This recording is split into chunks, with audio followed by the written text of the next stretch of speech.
नमस्कार दर्शकों, मैं मीनाक्षी कट्टा आपके सामने फिर से हाजिर हुई हूँ। आज हम बात करेंगे आपका व्यक्तित्व कैसे निखारा जाए। आपके व्यक्तित्व में क्या होना चाहिए, कैसी ऊर्जा होनी चाहिए। दर्शकों, आम जीवन में हम काफ़ी बार ऐसे लोगों से मिलते हैं कि जिनका प्रभाव, जिनका आकर्षण हम कभी भुला नहीं पाते हैं। उनके अंदर एक ऐसी ऊर्जा होती है जो हमें अपनी तरफ खींचती रहती है। हमें सालों बरसों तक उनकी बातें हमको याद रहती है। तो ऐसी ऊर्जा हम कहाँ से पाएँ, ऐसी ऊर्जा हम कहाँ से अंकुरित करें, इसके बारे में हम चर्चा करते हैं। तो जब भी हम किसी से मिलते हैं तो हमारी सबसे पहली मुद्रा होती है नमस्कार, हैंडशेक या फिर उसके चरण स्पर्श करना। यानी तीनों ही मुद्राओं में हमारे हाथों का डायरेक्शन जो रहता है वो सर्वप्रथम अभिव्यक्ति के रूप में सबसे पहले किसी के सामने आता है।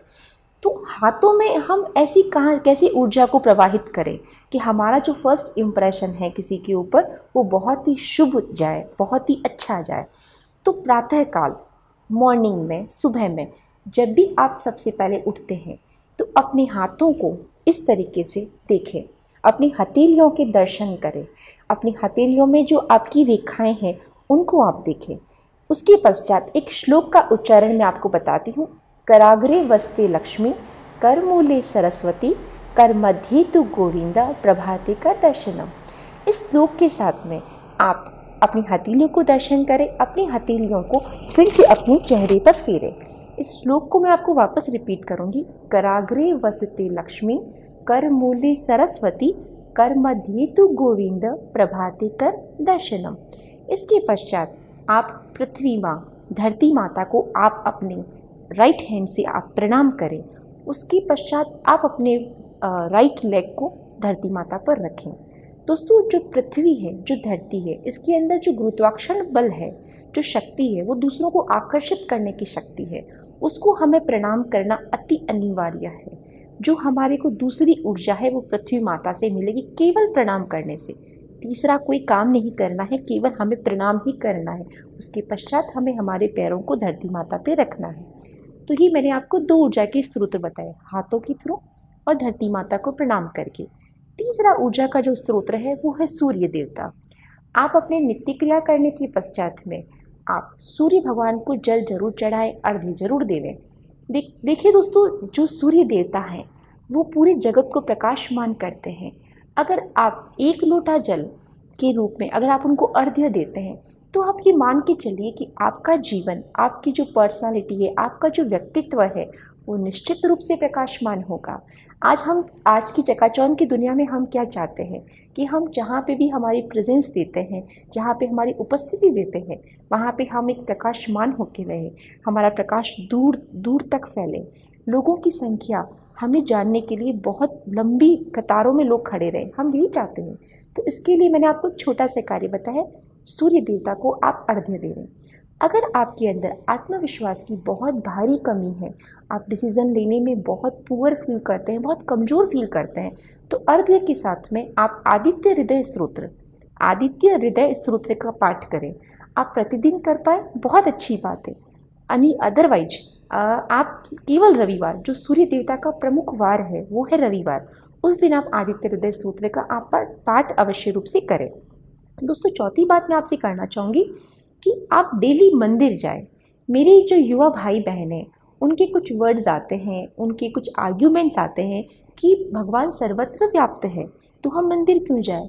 मगर दोस्तों, मन से तो हम भी जानते हैं कि कुछ चीज़ों का जो असर होता है, जो कुछ क्षेत्रों को लेके स्पेशल होता है, कुछ चीज़ें अपना माहौल बनाती हैं, कुछ जगह अपना माहौल बनाती है, उसी माहौल में उन चीज़ों की अभी हमें अनुभूति होती है। एक बच्चा जो स्कूल में पढ़ता है, क्लासरूम में जो पढ़ता है, वो घर पे वो माहौल हम उसको नहीं दे सकते हैं, बिल्कुल नहीं दे सकते। तो ऐसे सभी चीज़ों का अपना एक माहौल होता है, सभी क्रियाओं का अपना एक क्षेत्र होता है। तो वहीं मंदिर में जो आध्यात्मिक ऊर्जा का प्रवाहन होता है वो हम किसी अन्य क्षेत्र पे महसूस नहीं कर सकते हैं। तो आपकी दिनचर्या में मंदिर, चाहे आप कोई भी मंदिर, किसी भी भगवान को मानते हैं, आपके पड़ोस में जो भी मंदिर हो, आप जिसी देवी देवता को मानते हैं, प्रतिदिन की आपके दिनचर्या में एक बार आप मंदिर अवश्य रूप से जाएं। आप नहीं जा पाते हैं तो सप्ताह में एक बार आप ये नियम जरूर जरूर जरूर निभाएं।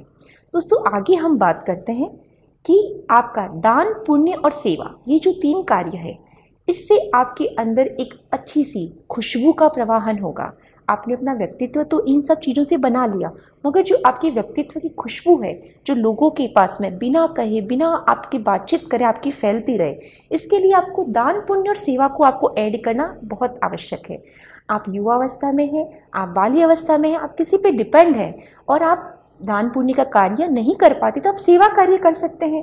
सेवा कार्य में आपके पास में घर के आसपास काफ़ी चैरिटेबल ट्रस्ट होंगे, काफ़ी ऑर्फन्स जैसे क्षेत्र होंगे, यहाँ पर आप किसी भी रूप में अपना श्रम दान करें, आप सेवा का दान करें। ये भी आपको आपकी खुशबू को फैलाने में आपकी बहुत मदद करेगा।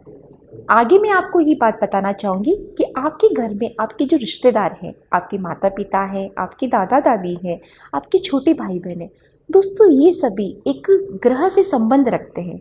जैसे कि आपके जो पिताजी हैं, आपके कोई बड़े पापा हैं, आपके दादाजी हैं, वो आपके सूर्य देवता के तुल्य है, आपका सूर्य ग्रह है जो इनके समान है। आपकी माताजी हैं जो चंद्रमा हैं, आपके जो छोटे भाई बहन हैं वो मंगल का प्रतीक है, आपके जो गुरुजन हैं वो जुपिटर का प्रतीक है, आपके आसपास जो भी स्त्री वर्ग है वो शुक्र का प्रतीक है। दोस्तों इन सभी के साथ में आपका रिश्ता कैसा रहता है, ये आपके ग्रहों को डिनोट करता है। अगर आप अपने माता पिता को, अपने दादा दादी को रोजाना प्रणाम करके घर से निकलते हैं, या दिन में आप कभी भी उनको शाम सायकाल में या सुबह में आप उनको प्रणाम करके निकलते हैं, तो निश्चित रूप से जो आपका सूर्य प्लैनेट है, जो आपका चंद्रमा है, जो आपका गुरु है, वो निश्चित रूप से बहुत अच्छी फल आपको देने लगेगा। तो दोस्तों अगर आपने अपनी जन्म पत्रिका दिखाई है, नहीं दिखाई है, आपको उसके बारे में पता है कि आपका ग्रह कौन सा अच्छा है कौन सा बुरा है, कोई दिक्कत नहीं है। आप अपने रिश्तों को बहुत अहमियत से रखें। देखिए दोस्तों, जिन व्यक्तियों को बहुत अधिक क्रोध आता है, तो मैं उनको ये दावे के साथ कहती हूँ कि अपने छोटे भाई बहनों के साथ में उनका रिश्ता मधुर नहीं है, कहीं ना कहीं कुछ ना कुछ उसमें गड़बड़ है। तो अपने छोटे भाई बहनों के साथ में अच्छा रिश्ता अगर आप निभाते हैं तो आपका मंगल बहुत अच्छा हो जाएगा, आपके क्रोध के ऊपर आपका अंकुश लग जाएगा। आपके कॉन्फिडेंस में कमी है तो अपने पिताजी, अपने दादाजी की रोजाना आप चरण स्पर्श करें, उनको आप स्पेशली आप उनके लिए जो भी सेवा कार्य कर सकते हैं वो आप करें, तो आपका आत्मविश्वास स्वतः ही अच्छी तरफ जाने लग जाएगा। तो दोस्तों इसके आगे मैं आपसे ये बात करना चाहूँगी कि आपकी वाणी में मधुरता हो। दोस्तों हमारे जो शब्द है, हमारी जो वाणी है, हमारा लास्ट में अमिट छाप हमारे शब्द ही छोड़ के जाते हैं। तो हम ऐसी वाणी से सबसे बातचीत करें कि हमारा व्यक्तित्व जो अंदर से निर्माण हो रहा है, जो भीतर का निर्माण हो रहा है, वो शब्दों के थ्रू जब भी निकले तो वो मधुरता से निकले। कबीर जी का एक बहुत अच्छा दोहा है, ऐसी वाणी बोली है जो मन का आपा खोए, औरों को शीतल करे आप ही शीतल होए। तो दोस्तों शीतलता जब तक, ये अंदर की शीतलता तो मैंने आपको बता दी कि आपको भीतरी शीतलता कैसे बनानी है, भीतर का व्यक्तित्व कैसे बनाना है, तो बाहर का व्यक्तित्व कैसे प्रकट होगा, आपके शब्दों के माध्यम से प्रकट होगा। तो आपके शब्दों में इतना जादू होना चाहिए, इतने कशिश होनी चाहिए, इतनी मधुरता होनी चाहिए कि आपके शब्दों की अमिट छाप लोगों पर अमिट छाप छोड़ के जाए और आपका आकर्षण दिन ब दिन बढ़ता रहे, आपका प्रभाव दिन ब दिन बढ़ता रहे। तो मैं उम्मीद करती हूँ आपको मेरा ये वीडियो पसंद आया होगा। आप अपने व्यक्तित्व को आज ही से और अभी से इन सभी बातों को फॉलो करते हुए आप एक अच्छे व्यक्तित्व के धनी बने, इसी उम्मीद के साथ में मैं मीनाक्षी कट्टा आपसे विदा लेती हूँ।